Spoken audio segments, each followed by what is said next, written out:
Бүгінде Қазақстанның ауыл шаруашылығының ахуалы нешік? Азық-түлік мәселесі қалай шешілуде? Жаһандық нарықтың талабы не? Аймақтағы жағдай қалай? Талдау, трендтер, болашақ. Отандық агроөнеркәсіп кешенінің бүгіні мен ертеңі. Еліміздегі ең соңғы агро жаңалықтар AgroLife бағдарламасында.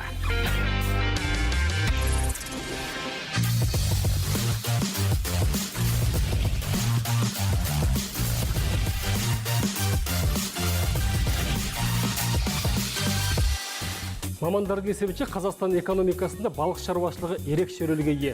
Әлемнің 10-нан астам еліне экспортталатын өнім көлемі жыл санап артып келеді.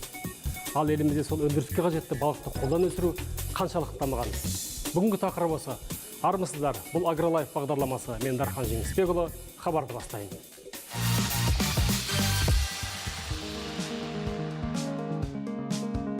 Қазір елімізде балық аулауға болатын 40 мыңнан астам көл, 4 мың су қоймасы бар.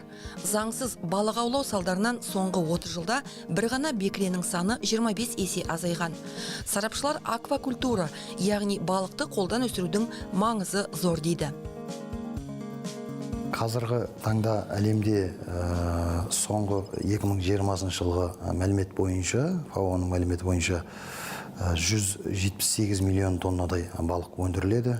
Оның 87 миллион тоннасы ол аквакультура саласында өндірілген балықтар болып есептеледі. Балықты қолдан өсіру 8000 жыл бұрын Қытайда басталыпты. Бұл ел әлі күнге дейін көш бастап отыр. Балық өндірісінің 35% осы елдің үлесінде. Бұдан кейінгі тізімде Еуропа, Солтүстік Америка, Африка елдері жайғасқан. Соңғы жылдары бұл сала Қазақстанда да қарқынды дамып келеді. 2021 жылға мәліметке сүйенетін болсақ, балық өндірісі Қазақстанда балық өндірісі 61 мың тоннадан астам көрсеткішті көрсетті. Оның ішінде 45 мың тоннасы балық аулаудан түсетін болса, 15 мың тоннадай балық өсіруден түскен өнімдері болып табылады. Балық шаруашылығын дамытудың 2021-2030 жылдарға арналған бағдарламасына сәйкес, балық өнімдерін ішкі тұтыну көлемін 134 мың тоннаға жеткізу көзделген. Балықты қолдан өсіру көлемі де өсіп келеді. Тоған индустриялық және аквариумдық аквакультурасында балықты қолдан өсірудің бірнеше бағыты бар. Ал балықтар жылы және суықсыз өсетін болып екіге бөлінеді. Ал бізде негізінен көлде және тоғанда балық өсіру дамыған. Ал онда жылу шүйгіз тұқытектес, яғни ағамұр, дөң маңдай, сазан сынды кәсіптік маңызы бар балықтар өсіріледі.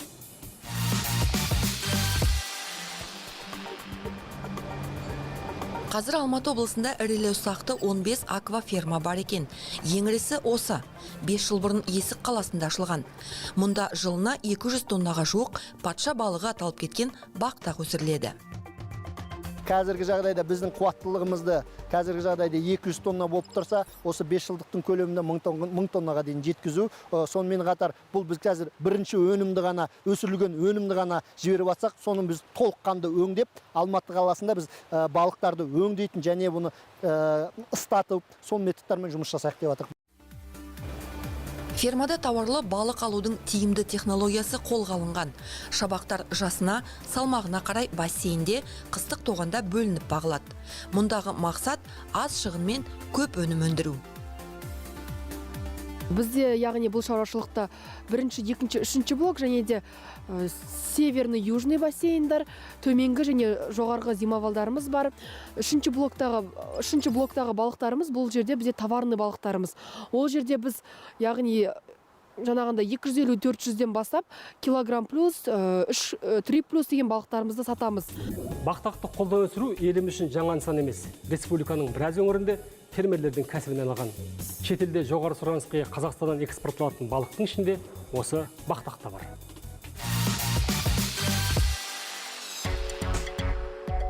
Қазір елімізде балық өсіретін 400-ге жуық ферма бар. Негізінен тұқы, ақсақа, жайын, бекіре сияқты кәсіптік маңызы бар балықтар өсіріледі. Салаға қолдау да жоқ емес. Әсіресе соңғы жылдары тауарлы балық өсіру дамып келеді. Благодаря мерам господдержки мы наблюдаем... Мемлекеттік қолдау шараларының арқасында соңғы 5 жылда өндіріс көлемі 5 есе артты. Мысалы 2021 жылы шамамен 15 мың тонна тауарлы балық өндірсек, былтырғы жылдың қорытындысы бойынша ол 19 мың тоннаға жетті. Негізінен бақтақ, сазан, жайын және тағы басқа балық түрлері өсіріледі. 19 тысяч тонн товарной рыбы. Қазақстанда аквакультураны дамытудың әлеуеті зор, мүмкіндік жеткілікті. Балық өсірушілерге жеңілдетілген салық, нормативтік құқықтық базаны жетілдіру, әкімшілік кедергілерді жою, субсидиясында мемлекеттік қолдау бар. Аналық балықты өсіргенге кеткен шығынның 50%-ын қайырып жатыр. Мысалы, товарлық балық өсіргенге кеткен жемнің 30%-ын қайырып жатыр. Қазай шаруашылық салсаңыз, сол инвест субсидия дейміз. Инвест субсидияның 25%-ын қайырып жатыр. Өкімет жағынан көп көмектер көрсетіліп жатыр. Қазіргі балық шаруашылығымен айналысатын ең қолайлы уақыт деп айтсам болады. Қазір елімізде 2030 жылға дейін жылына 270 мың тонна тауарлы балық өсіру міндеті қойылған. Ал балық экспортын 3 есе жылына 136 мың тоннаға дейін жеткізу көзделген. В целом, акцент сделан в Казахстане у нас. Жалпы Қазақстанда албырт тұқымдас балықтарға баса назар аударылады. Бұл бақтақ, атлантикалық албырт және өзіміздің дәстүрлі тұқымдас сазан, дөң маңдай, ағамыр өсіру жоспарлап отырмыз. Бұған қоса қазір тауарлы салмаққа тез жететін африкалық клариялық жайынды өсіруді кәсіпкерлер қолға алды. Занимается выращиванием это клариевый африканский сом. Балықты қолдан өсіру негізінен бізде Алматы, Шығыс Қазақстан, Түркістан, Атырау облысында жақсы дамыған. Ал кәсіптік негізде ең көп өсірілетін тұқы, албырт және бекіре тұқымдас балықтар екен. Қазақстан халқы жан басына шаққанда балықты аз тұтынатын елдердің бірі есептеледі. Дүниежүзілік сауда ұйымы бір адам жылына ең кемінде 16 келі балық өнімін тұтынса, бізде бұл 4 келіден аспай отыр. Мамандар мұның себебін халықтың балықты негізгі тағам ретінде қарамайтындығын түсіндіреді.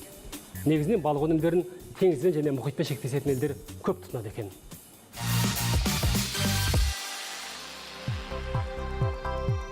Отандық аквакультураны тежеген фактордың бірі сапалы балық жемін өндіру болып отыр. Әсіресе албырт және бекіре тұқымдастарға азық тапшы Еуропадан әкелінеді. Ал тұқы тұқымдас балықтың жемін елдегі 4 зауыт толығымен өтейді. Саланы дамыту бағдарламасына сәйкес бұл мәселені шешу көзделген. Для реализации вот этой программы у нас предусматривается именно... Бағдарлама аясында балық жемін өндіретін кәсіпорындарды салу жобасын іске асыру үшін инвесторлар тарту көзделіп отыр. Қазіргі таңда біз шетелдік инвесторлармен келіссөздер жүргізіп жатырмыз. Бүгінде бізде 2000 тонна көлемінде импорттық жемге сұраныс бар. Бұл албырт және бекіре тұқымдас балықтарға арналған. Эту работу, как говорится, ведем. Қазір елдегі аквафермалар шабақты тәлімбақтан сатып алады, немесе өздері өндіреді. Албырт тұқымдас балықтың шабағы негізінен Еуропадан өндіріледі екен. Уылдырық шайқап, шабақ өсіру елімізде де қолға алынған. Алайда маман мәселесі әлі шешімін таппай отыр. Қазақстанда 5 жоғарғы оқу орны осы балық шаруашылығы және өнеркәсіптік балық аулау мамандарын дайындап шығарады.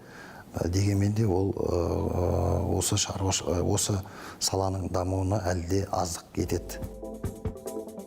Қазақстанның ішкі су қоймасының көлемі тыйымды елдері арасында Ресейден кейінгі екінші орында. Жалпы көлемі 3 миллион гектар су айдынынан 51 мың тонна балық ауланады екен. Соның ішінде өзен көлдерден ауланған құрамында холестерин аз көксерке сүбесі сыртқы нарықта жоғары сұранысқа ие. Объем экспорта составляет в году... 2022 жылдың қорытындысы бойынша экспорт көлемі 23 мың тоннаны көрсетті. Негізінен Еуразиялық экономикалық одақ елдеріне экспортталады. Шамамен 16 мың тонна ақмарқа, тұқы тұқымдас балықтарды шетелге шығарамыз. Евразийского экономического союза. Қазір елімізде 147 түрлі балық бар. Оның 18-і қызыл кітапқа кірген. Бұл ретте аквакультураның экономикалық, экологиялық және азық-түлік қауіпсіздігі мәселесі тұрғысынан да тиімді екенін атаған жөн. Себебі сырттан келіп сөреде тұрып қалған балықтың дәмдік қасиеті де, қоректік құндылығы да жойылып кетеді екен. Шаруаның тірлігі жемісті болса, тұтынушының тұрмысы келісті болады. Дәл осы мәселе қашанда біздің хабардың өзегі. Мен Дархан Жеңісбекұлы, бүгін хабар досымен түйіндеймін. Аграрлық саланың адымын ашар аршын істер көбейе берсін. Аман болайық.